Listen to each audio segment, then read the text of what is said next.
Dedicherò poco tempo all'analisi dei numeri, visto che il relatore si è già dedicato a relazionare all'Aula rispetto a questo elemento.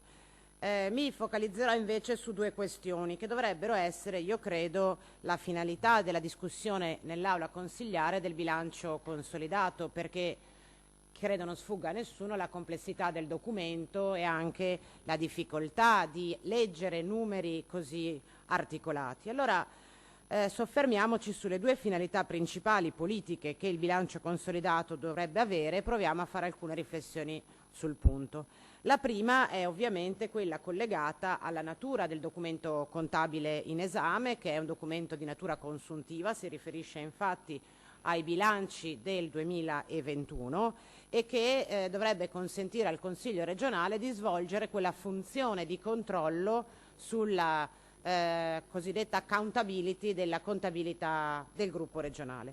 L'altra funzione invece, come lo ricordava anche il relatore, è quella derivante in parte anche dalla definizione stessa del perimetro di consolidamento, che dovrebbe portare il Consiglio ad una valutazione sulla governance del gruppo Regione del Veneto. Quindi questo passaggio, che sembra un adempimento faticoso perché è composto da tanti numeri e tante cifre, in realtà dovrebbe essere un passaggio fondamentale in cui noi da un lato verifichiamo se l'ente regione è capace di gestire dal punto di vista economico e finanziario le risorse e se l'impianto di strumenti e di enti con cui si è definita sono effettivamente utili al perseguimento degli obiettivi istituzionali che una regione dovrebbe porsi.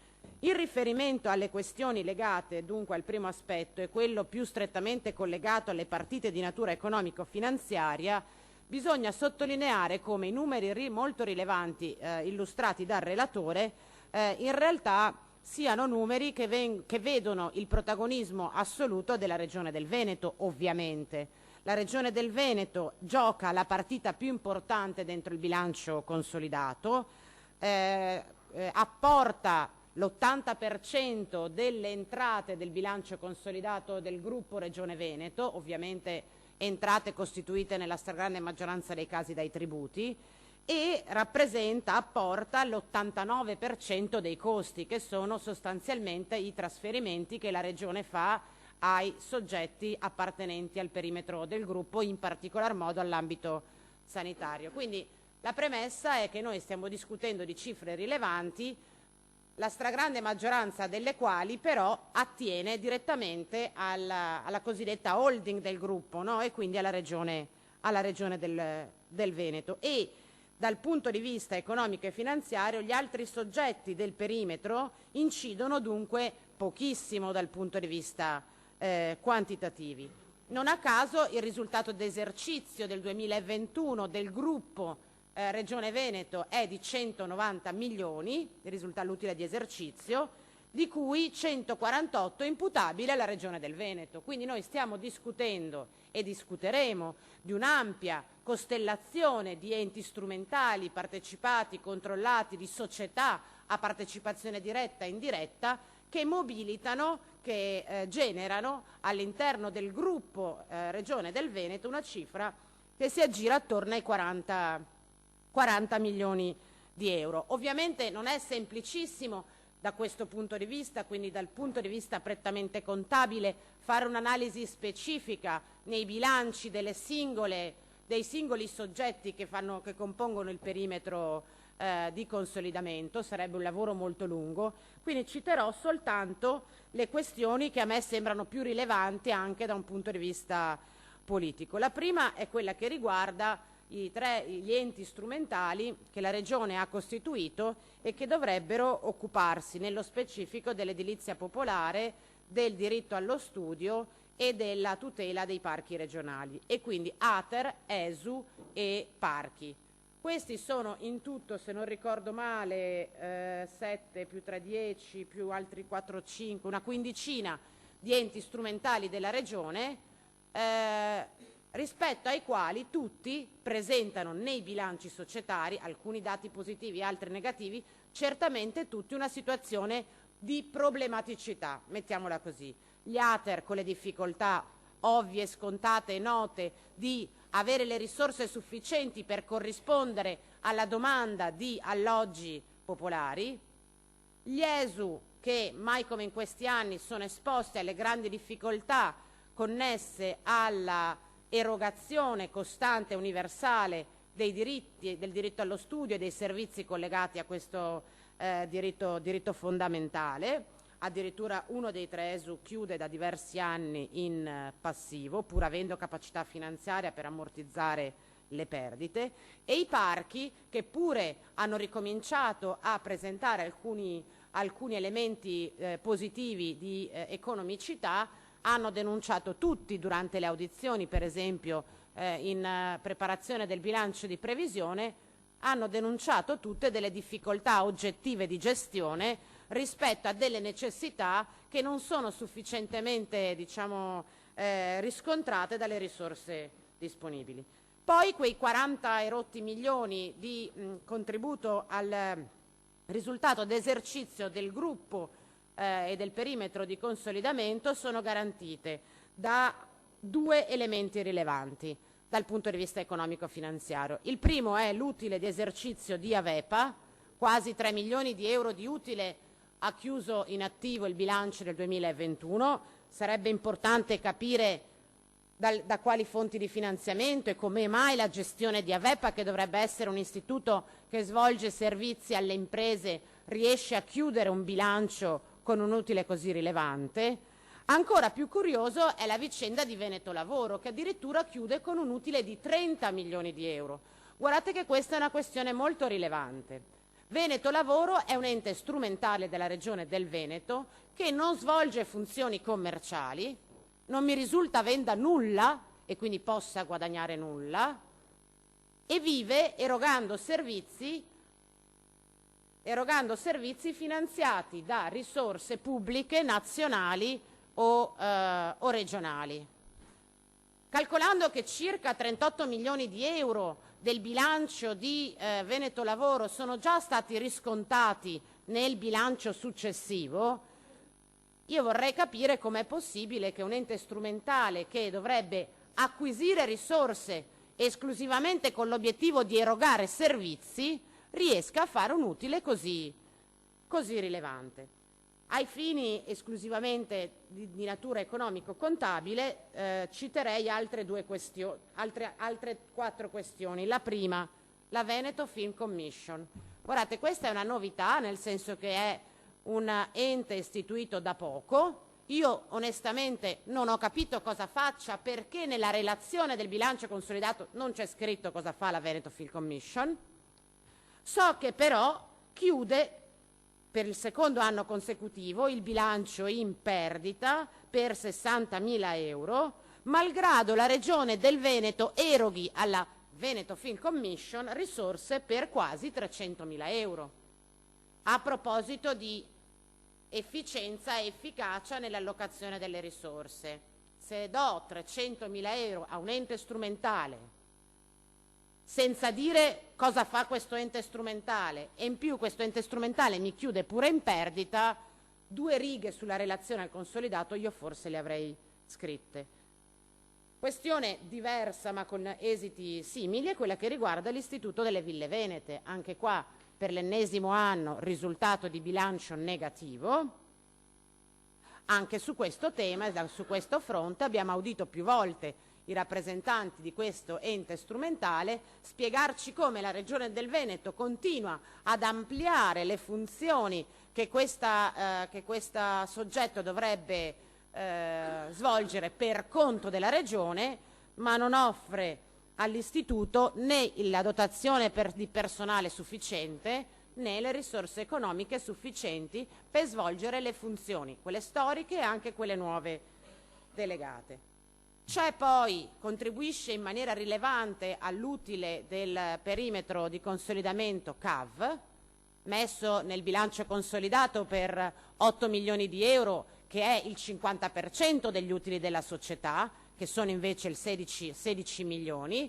L'anno scorso, nel bilancio consolidato precedente, avevamo visto come si era verificata una contrazione degli utili di questa società SPA partecipata al 50% dalla Regione del Veneto, in virtù ovviamente della riduzione del traffico veicolare dovute alla pandemia e alle fasi di restrizioni fisiche, degli spostamenti. Quest'anno siamo tornati nel 2021 siamo tornati a muoverci. CAV fa un utile di 16 milioni di euro, 8 milioni, cioè il 50% corrispondente alla partecipazione societaria della Regione del Veneto, entrano nel nostro bilancio consolidato. Chiediamo in audizione in Commissione di sapere secondo quali regole, secondo quali decisioni, verso quali indirizzi verranno spesi quegli 8 milioni di utili di CAV. Ci viene risposto che non è dato sapere perché stanno dentro i patti societari, quando invece nel 2018-19, se non ricordo male, è già stata sottoscritta un protocollo d'intesa tra la Regione del Veneto e il Ministero per indicarci dove tendenzialmente gli utili di cava dovrebbero essere orientati. E infine, giusto per stare sulla parte economico-finanziarie, c'è una chiusura con una perdita rilevante quest'anno, nel 2021, per la società Veneto Acque, che perde 1,8 milioni di euro rispetto al risultato precedente, e nella relazione viene detto che questa drastica riduzione del risultato di esercizio dipende da un calo importante dei contributi per questa società. Quindi, come vedete, quello del bilancio consolidato è un sistema articolato di conti pubblici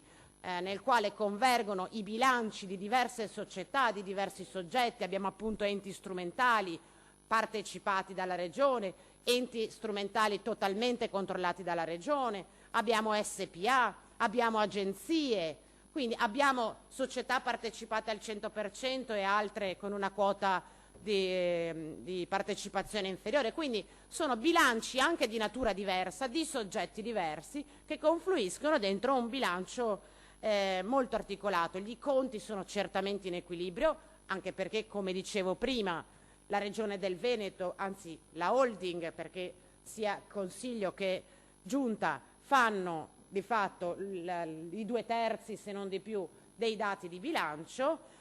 Tutto l'altro universo delle società è in equilibrio, ma ci sarebbe molto da dire su come vengono gestite alcune partite di bilancio che andremo a discutere puntualmente quando vedremo le singole società e i loro singoli bilanci.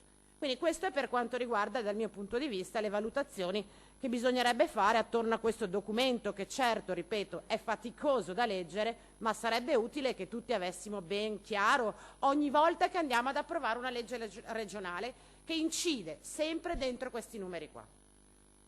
La seconda valutazione, il secondo aspetto che secondo me è rilevante nella discussione attorno al bilancio consolidato è quello, o dovrebbe essere quello, dico dovrebbe perché in realtà nella relazione accompagnatoria al consolidato, che ricordo è il bilancio della Regione e di tutte le società e gli enti ad essa connessa, ci sono pochissime parole in riferimento alla proiezione, alla prospettiva, all'organizzazione di questo universo di soggetti che gravitano a diverso titolo e con diverse funzioni attorno alla Regione del Veneto. E allora proviamo a utilizzare questa occasione per fare, come del resto i principi contabili richiedono e specificano, utilizzare il bilancio consolidato per esprimere alcune valutazioni sulla governance regionale e magari avere anche delle delucidazioni in riferimento a delle notizie che nella relazione al consolidato non ci sono e che invece sarebbe utile che il Consiglio regionale potesse avere a disposizione. Prima di tutto una premessa, metodologica. È vero che per la definizione del perimetro di consolidamento ci sono dei principi e delle regole abbastanza precise, dei principi contabili che portano a escludere o a includere nel perimetro alcuni soggetti del gruppo, perché ovviamente il gruppo è molto più ampio di quello che poi confluisce nel bilancio di consolidamento, perché ci sono una serie di soggetti che si decide per varie ragioni che sono irrilevanti ai fini del bilancio consolidato e quindi pur stando nell'area del gruppo Regione del Veneto, non entrano nel perimetro di consolidamento. E anche la decisione di inserire o meno alcuni soggetti dentro il perimetro di consolidamento è essa stessa, a mio modo di vedere, una decisione di natura politica. Perché è vero che i criteri di valutazione sono specifici, precisi e stringenti, quelli stabiliti appunto dalla legge, ma è anche vero che poi i principi contabili richiamano sempre a un'idea più generale, cioè dice noi vi diamo le regole tecniche, ma poi i criteri di valutazione effettivi e finali li deve decidere l'ente che assume questa decisione, che ricordo essere la Giunta e non il Consiglio, con delibera all'inizio dell'anno. Quindi la Giunta decide i criteri e i soggetti da inserire nel perimetro. Dice la legge, scegliete comunque in ogni caso i criteri più idonei per la rappresentazione più veritiera e più corretta del perimetro di consolidamento. Da questo punto di vista, segnalo all'assessore che io ad esempio ritengo che avrebbero potuto essere inseriti dentro il perimetro di consolidamento anche altri soggetti che invece la Giunta ha deciso di escludere dal perimetro di consolidamento. Faccio l'esempio di Finest SPA, che è vero che sta sotto la quota prevista dai principi contabili, ma se a noi a quella quota sommiamo anche la percentuale detenuta da Veneto Sviluppo, che ricordiamo è partecipata per il 50% dalla Regione del Veneto, in questo caso il calcolo avrebbe portato a inserire Finest dentro il perimetro del gruppo ed era un elemento in più rispetto a quella questione della trasparenza e della rappresentazione veritiera che noi dobbiamo rendere col bilancio consolidato. Un altro esempio è, ad esempio, la società Autovie Venete. Anche qua, su questo poi tornerò in riferimento anche ad altre questioni, ma se è vero che Autovie Venete dovrà essere nei prossimi anni al centro di una discussione in riferimento alla riorganizzazione delle società regionali in merito alle partecipazioni o agli interventi autostradali, sarà meglio iniziare già inserendo nel perimetro di consolidamento una società partecipata dalla Regione per tempo. Oltretutto ricordo che Autovie Venete è una società che ha dei numeri di bilancio molto rilevanti e prima viene inserita nel perimetro di consolidamento più si percorre quella strada verso la trasparenza e la veridicità degli atti contabili. Quindi dicevo all'inizio, dalla definizione del gruppo, che è formato appunto da enti strumentali, società, fondazioni, gruppi intermedi, agenzie, si arriva a definire il perimetro di consolidamento, che per quanto riguarda il documento in oggetto della discussione è identico a quello del 2020, e cioè è composto dai 20 enti strumentali controllati al 100% dalla Regione del Veneto, quindi di fatto tutti gli enti strumentali controllati stanno nel perimetro di consolidamento, da un ente strumentale partecipato dalla Regione al 25%, da 8 società a partecipazione diretta. Ora, dentro questo universo di soggetti, ben appunto 30, oltre al Consiglio, proviamo a capire se questi 30 soggetti sono strutturati secondo una governance che da un lato risulta efficiente dal punto di vista contabile, dall'altro lato dovrebbe risultare efficiente dal punto di vista dei risultati e dall'altro lato ancora dovrebbe essere chiaro qual è il percorso che noi vogliamo affrontare e dove vogliamo arrivare con questo impianto societario. Farò alcuni esempi dunque per dimostrare o tentare di dimostrare come sulla governance regionale, su alcuni elementi strategici, c'è parecchia confusione, non si capisce, leggendo il consolidato, qual è la visione di prospettiva, c'è una distonia tra ciò che leggiamo nei bilanci e ciò che leggiamo sui giornali, per intenderci, e a questo punto anche il sospetto che ci sia qualche elemento di inefficienza. Faccio degli esempi. Parto ovviamente dalla società in riferimento ai temi del trasporto che la fa da padrona in questo bilancio consolidato, e cioè CAV. CAV, come sapete, è una SPA partecipata al 50% dalla Regione del Veneto e al 50% da ANAS. Come sapete si occupa della gestione, della manutenzione degli investimenti che riguardano un preciso tratto autostradale. Non si dice altro dentro la relazione sul consolidato. Cioè stiamo parlando della società più importante che apporta la quantità maggiore di utili al gruppo e rispetto al quale non sappiamo come verranno utilizzati, e nella relazione sul consolidato rispetto al 2021 non ci viene detto niente su quali sono le intenzioni della Regione rispetto a CAV. E lo dico perché, come sapete benissimo, perché il partito politico della Lega ha brindato quando a maggio del 2021, su proposta di un deputato leghista, venne approvato nella legge di bilancio una modifica che riguardava esattamente CAV. Cioè l'anno del bilancio consolidato di cui stiamo discutendo, tra virgolette, cambia la vita di CAV o può cambiare la vita di CAV, e nella relazione del bilancio consolidato non c'è una riga che spiega come cambia o come può cambiare la vita di CAV nel 2021, cioè l'anno di cui stiamo discutendo.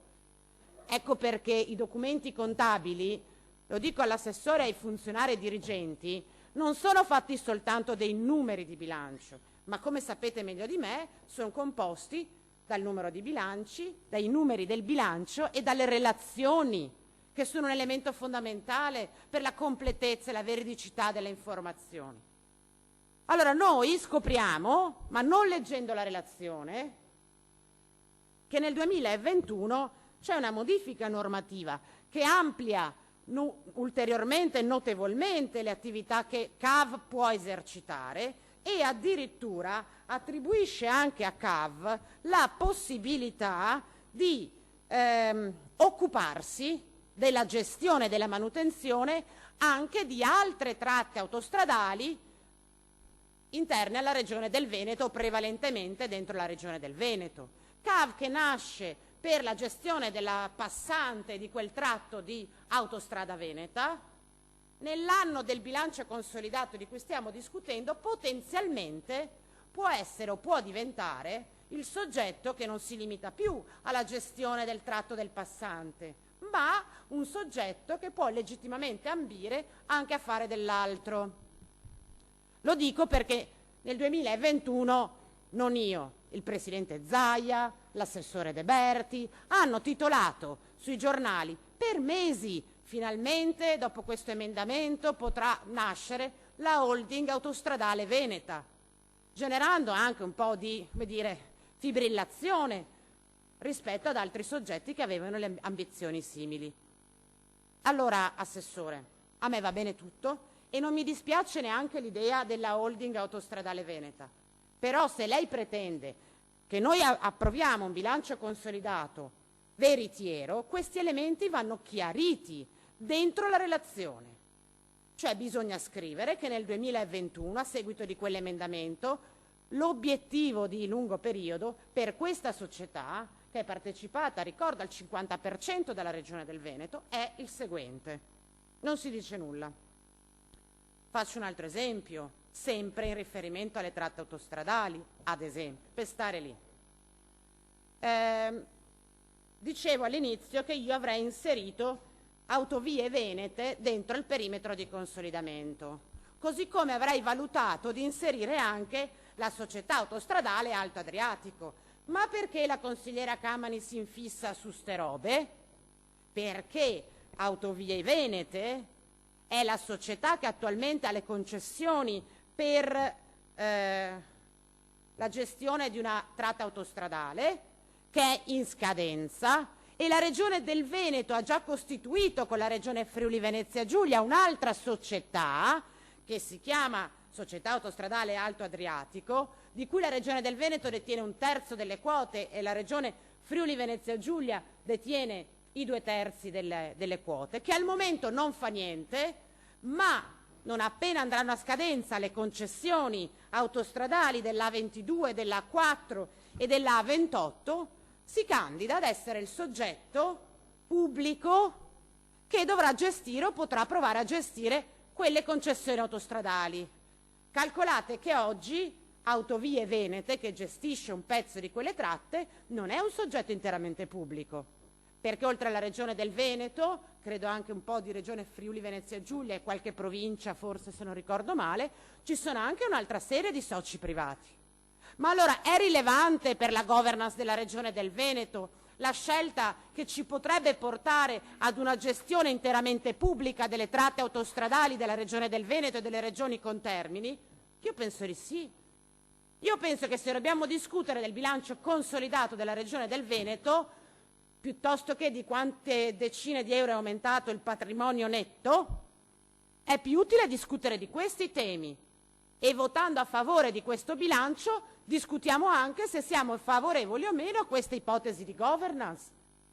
Perché ho la fortuna di avere sia l'assessore al bilancio che l'assessore alle infrastrutture in aula, quindi perché di queste questioni certo se ne occupa la Giunta, certo se ne occupa il grande Presidente Zaia, ma io credo che il Consiglio regionale abbia il dovere, oltre che il diritto, di dare degli indirizzi su queste grandi questioni che investono gli assetti fondamentali di un territorio. Faccio altri esempi per dire come tra quello che c'è scritto nel bilancio e nella relazione e quello che accade da altre parti c'è un mare.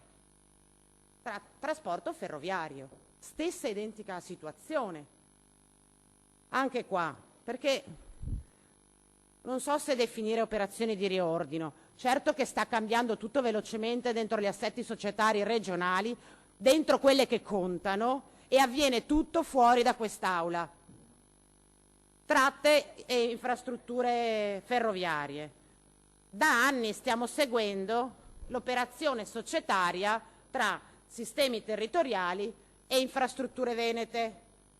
Quindi, prima faceva tutto sistemi territoriali, la tratta ferroviaria, Chioggia, eccetera, eccetera. Prima faceva tutto sistemi territoriali, qualche anno fa ci avete detto no, scorporiamo, distinguiamo tra la proprietà dell'infrastruttura ferroviaria e la società che si deve occupare della gestione del trasporto pubblico su rotaia.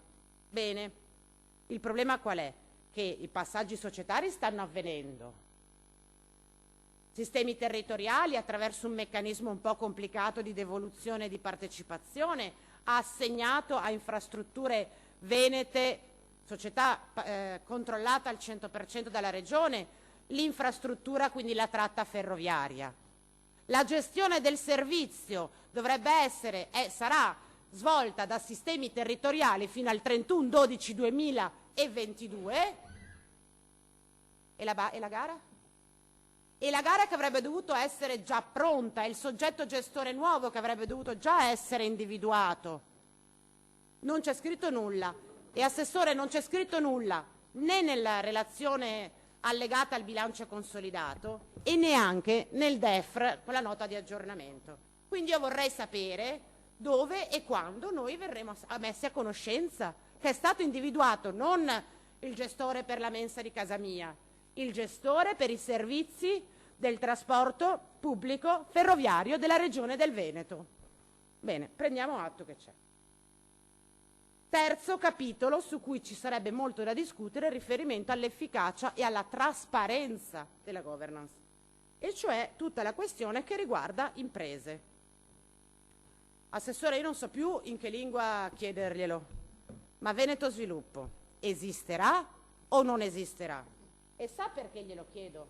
Perché per anni, a seguito di una indicazione stringente, diciamo così, dell'Europa, ci siamo accorti che non è proprio normale che a gestire le risorse per i finanziamenti alle imprese sia un soggetto partecipato dalle banche e da intermediari finanziari. Cioè, l'Unione Europea ci ha detto, è certo che le regioni possono sostenere le attività economiche delle imprese, ma le scelte di indirizzo dei finanziamenti non possono essere assunte da un soggetto che è partecipato al 50% da società private legate al mondo banca e finanza. Capite che c'è un leggerissimo conflitto di interessi? O può esserci? Faccio notare che l'operazione, che non viene citata nella relazione del bilancio consolidato 2021, più importante dal punto di vista finanziario che Veneto Sviluppo ha fatto nel 2021, è l'acquisto, è l'ingresso nella capitale sociale di Maschio Gaspardo, una società che ha avuto delle difficoltà economiche e che proprio nel 2020-2021 stava ricontrattando i mutui con le banche, 240 milioni, e fatalità, con quelle stesse banche che partecipano a Veneto Sviluppo, e fatalità, Veneto Sviluppo, cioè Regione del Veneto, investe 15 milioni nella capitale sociale di Maschio Gaspardo. Vorrei capire, ad esempio, ma lo chiederò quando faremo l'audizione di Veneto Sviluppo e del gruppo dirigente, qual è l'interesse strategico della Regione del Veneto rispetto all'attività produttiva della Maschio Gaspardo. Qual è l'obiettivo? Dove è scritto nel DEFR che la Regione del Veneto deve partecipare ad una società che produce trattori, credo? Trattori. Ma è chiaro, no, quello che sto dicendo? Poi legittimo, va benissimo. Ma chi lo decide? Perché se lo decide la Regione del Veneto nelle sue articolazioni, giunta, consiglio, a me va benissimo. Ma non è, non corrisponde ai principi di trasparenza il fatto che lo decida una società che nel board ha soggetti che a titolo privatistico sono connessi alle società che si vanno a finanziare. E guardate, ho fatto l'esempio più clamoroso perché 15 milioni di euro sono tanti, ma se noi facciamo l'elenco delle società partecipate dalla Regione tramite Veneto Sviluppo, secondo me ci divertiamo. Ma torniamo su Veneto Sviluppo. L'Unione Europea ci aveva detto che le risorse e i finanziamenti regionali non li può gestire una società così composta. E noi infatti, lei Assessore era venuto in quest'Aula e ci aveva spiegato che per adempiere a quell'indicazione della Commissione Europea avremmo modificato le funzioni e la mission di quella che era Veneto Agricoltura, che poi è diventata Avepa, che avremmo fatto gestire da un soggetto totalmente a partecipazione pubblica le risorse economiche indirizzate alle imprese e che Veneto Sviluppo si sarebbe piano piano privato, sarebbe stato piano piano privato delle risorse fino alla sua scomparsa. L'ultima cosa che lei ci ha detto è stata questa. Poi è arrivata la pandemia e siccome attraverso la scusa della pandemia l'Europa aveva derogato a quell'indicazione, lei è tornato in quest'Aula e ci ha detto solo per la pandemia, solo per l'emergenza pandemica, solo perché abbiamo bisogno di un soggetto già pronto e già operativo che sia in grado di gestire i fondi anticrisi e i fondi di rotazione, ritorniamo a dare a Veneto Sviluppo tutte le risorse che servono solo per la pandemia. Solo per la pandemia. Io vorrei capire onestamente qual è l'obiettivo che abbiamo davanti per Veneto Sviluppo, perché di questa questione 2021 è finita la pandemia. Nella relazione del bilancio consuntivo mi sarei aspettata, finita la pandemia, Veneto Sviluppo conclude. Invece non c'è scritto nel consuntivo, ma c'è scritto nel DEFR. La Regione sembrerebbe avere in mente per Veneto Sviluppo questo tipo di prospettiva: il rafforzamento dei circuiti della finanza innovativa, adottando strumenti innovativi al servizio delle PMI, assicurando contestualmente l'attuazione degli orientamenti regionali in materia di investimenti sul capitale di rischio delle PMI. Cioè la Regione del Veneto pensa di avere il diritto di esprimere un orientamento in riferimento al capitale di rischio delle piccole e medie imprese? Io non lo so se sia degli obiettivi istituzionali di un ente regionale questa roba qui. Addirittura la funzione di Veneto Sviluppo dovrà essere quella della gestione del portafoglio partecipativo. Cioè io vorrei capire, anche alla luce della legge Madia e di altre norme che indicano che non si possono detenere partecipazioni in società non coerenti con i fini istituzionali dell'ente, qual è il fine istituzionale dell'ente per dover gestire un portafoglio partecipativo? Lo può fare Veneto Sviluppo, lo possono fare i consorzi di banche e intermediari finanziari, ma l'obiettivo di questa società, rispetto alla quale ovviamente chiedo chiarimenti all'assessore, io credo sia molto lontano dalle finalità che l'ente deve avere. Vado a chiudere rapidamente. C'è Veneto Innovazione, che mobilita risorse rilevantissime della Regione del Veneto. Se non ho capito male, assessore Caner, è Veneto Innovazione che gestisce anche tutta la partita legata ai fondi del turismo, dell'attuazione del piano. Questo c'è scritto nella relazione. Ecco, le fiere, eccetera, ma mobilita oltre 6 milioni di euro della Regione del Veneto, ma presenta un utile di soli 13.000 euro, non ho letto male, 13.000 euro. C'è Veneto Acqua. Adesso andiamo, quindi qua diciamo le governance dei sistemi, poi ci sono le singole società e le prestazioni e le performance che hanno le singole società. Veneto Acque. Nel 2020 Veneto Acque cambia lo statuto e l'oggetto sociale, amplia il ventaglio degli interventi che la Regione del Veneto può affidare direttamente in quanto società in house a questa società. Peccato che nell'anno in cui io aumento diciamo, le funzioni che posso affidare a Veneto Acque, taglio i contributi a Veneto Acque. Questo dice la relazione. Contributi in conto esercizio che passano da 2 milioni e mezzo a 800 milioni. Cioè io dico, caro Veneto Acque, oltre all'attività di natura collegata alla questione dell'acquedottistica, puoi occuparti anche delle attività legate alle bonifiche e alla difesa del suolo, ma non ti do i soldi per farlo, tant'è che in relazione del consolidato Veneto Acque specifica che una serie di interventi legati alle bonifiche di alcuni territori non sono potuti essere portati a termine per mancanza di risorse. C&C di Pernumia, discarica di Pescantina, guardo i colleghi padovani, veronesi, bene. Sì. Poi ci sono altri soggetti, chiudo davvero, sugli ESU, parchi, ATER, facciamo conto che ho già detto, ci sono altri enti che vengono in audizione e ci dicono che stanno alla canna del gas e nella relazione del consolidato non si menziona minimamente questo fatto. E mi riferisco ad ARPAV. ARPAV c'è scritto dentro il bilancio consolidato 2021 che, malgrado qualche difficoltà gestionale, è riuscita ad adempiere al 100% a tutti gli obiettivi target che la Regione aveva assegnato ad ARPAV. Questo è un esempio che mi fa permettere di dire che come vengono valutati questi raggiungimenti dei target. Perché la direzione regionale che deve valutare l'operato di ARPAV mi dice che ARPAV non ha avuto nessun problema e ha fatto tutto quello che doveva fare per conto della Regione del Veneto.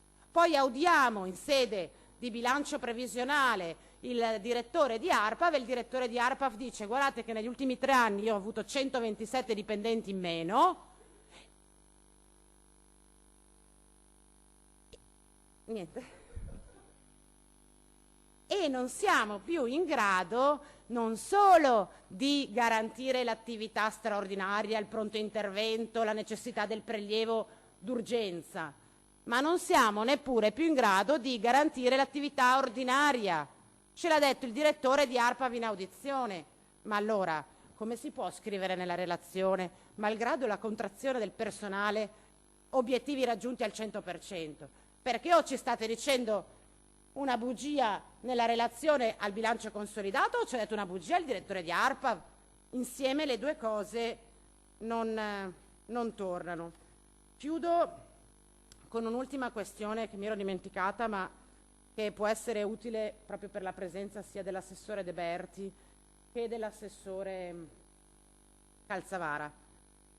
Veneto Strade, mi viene in mente con ARPAV, perché anche Veneto Strade, assessore, che fa 100.000 euro di utili, apporta al bilancio consolidato 100.000 euro, ma in realtà gestisce milioni, decine di milioni di risorse nazionali e regionali. Anche qua noi sappiamo che, se non ricordo male, nel 2018 la Regione ha acquisito quote di Veneto Strade, sono usciti dalla società nel corso degli anni altri soggetti pubblici, mi pare sia rimasta solo la provincia di Belluno. Veneto Strade, su indicazione della Regione, ha fatto in modo che lo Stato, quindi ANAS, riacquisisse la proprietà di numerosi tratti autostradali, autonomia, che erano di proprietà della Regione e che noi abbiamo chiesto allo Stato di riprendersi, immagino per questioni di economicità. E mi chiedo, consolidato 2021, in questo quadro qual è l'obiettivo, cioè qual è la funzione, dove vogliamo andare con Veneto Strade, perché è chiaro che la gestione di un patrimonio viario ridotto, che coincide sostanzialmente solo col territorio bellunese, forse va ripensato. Anche su questo, nella relazione del consolidato si dice tutto bene, Veneto Strade ha fatto tutto, gli interventi di ripristino, di manutenzione, l'antineve, eccetera. Abbiamo audito in commissione, lo ricorderanno i colleghi della prima, il direttore di Veneto Strade, che ci ha detto che non hanno i soldi neanche per fare le manutenzioni ordinarie ormai, anche qua. Ma è vero quello che c'è scritto nella relazione, che hanno fatto tutto bene, che le risorse sono sufficienti, o che per mantenere in uno stato decoroso le strade di proprietà di Veneto Strade le risorse non bastano? Dice la verità la relazione del consolidato o dice la verità il direttore di Veneto Strade? Perché faccio questa domanda? Perché sebbene sul consolidato 2021 non ci sia scritto niente, invece nella relazione del bilancio 2021 di Veneto Strade la Corte dei Conti rileva che, come illustrato dagli amministratori di Veneto Strade sulla gestione, appare ora concreta la possibilità dell'ingresso di ANAS nella compagine societaria di Veneto Strade per l'acquisto del 51% di Veneto Strade. Relazione al bilancio di Veneto Strade 2021, cioè quello che stiamo approvando. Ma se io approvo il consuntivo di Veneto Strade all'interno del bilancio consolidato, che nella sua relazione al bilancio indica che è probabile, appare ora concreta la possibilità che nel capitale sociale di Veneto Strade entri ANAS per il 51%, ma lo scriveremo nella relazione al consolidato o no? Visto che è anche dell'anno di competenza, su altre questioni vi ho chiesto le prospettive. Qua è proprio la relazione allegata al bilancio di Veneto Strade, la nota integrativa al bilancio di Veneto Strade 2021. Appare ora concreto l'ingresso di ANAS col 51% di Veneto Strade. Anche su questo, e chiudo, è evidente che c'è qualcosa che non funziona tra la trasparenza degli atti che comunicate al Consiglio regionale e le cose che vi decidete da qualche altra parte, evidentemente, e non sono bazzecole. Sono consigli di amministrazione, sono utili di società importanti, sono il patrimonio netto, questo sì, il patrimonio concreto della Regione del Veneto. Chiudo davvero perché l'ho fatta anche troppo lunga. È ovvio che non c'è nulla di illegittimo o sbagliato o non corretto nella gestione dei conti, ma siccome io, come lei, Assessore Calzavara, sono appassionata di bilancio, ma non perché mi piacciono i numeri, sono appassionata di bilancio perché i bilanci dicono sempre la verità e dietro quei numeri ci sono sempre delle decisioni politiche. I bilanci pubblici possono essere in pareggio, ma dietro quel pareggio può esserci l'eccellenza o il disastro. Allora, se vogliamo fare il nostro mestiere, che è quello di fare i conti, che dobbiamo fare i conti, siamo amministratori pubblici, dobbiamo fare i conti, non possiamo accontentarci di far tornare i conti del bilancio, Dobbiamo, attraverso le risorse pubbliche, indicare una via di sviluppo, indicare una prospettiva, segnalare una differenza tra voi e noi, segnalare una indicazione politica di qualche genere, perché fare bene i bilanci sono capaci tutti. Io so che qua ci sono stati tanti sindaci, amministratori locali, basta avere un bravo dirigente, come nel caso dell'assessore Calzavara, e in qualche modo il bilancio lo chiudi, della Regione del Veneto e del Comune di Tre Baseliche. Basta avere un bravo dirigente, in qualche modo il bilancio lo chiudi. È dietro quei numeri che si misura la qualità dell'attività amministrativa e che si pesano le scelte, anche attraverso un bilancio consolidato di 82.000 pagine con i patrimoni netti e gli utili di 30 società. Io credo che noi dovremmo fare uno sforzo come Consiglio regionale per obbligare la Giunta a tornare qui a discutere e condividere scelte fondamentali di sviluppo di questa regione, cosa che non avviene.